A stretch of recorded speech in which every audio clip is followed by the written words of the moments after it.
সোহাগে আদরে বাঁধা পড়ে আমি ভালোবেসে যাই, স্মৃতির সাগরে ডুবে গিয়ে আমি ভালোবেসে যাই।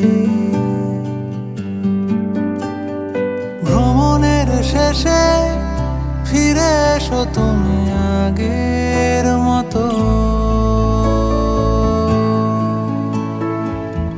কেউ বসে আছে তোমার অপেক্ষা।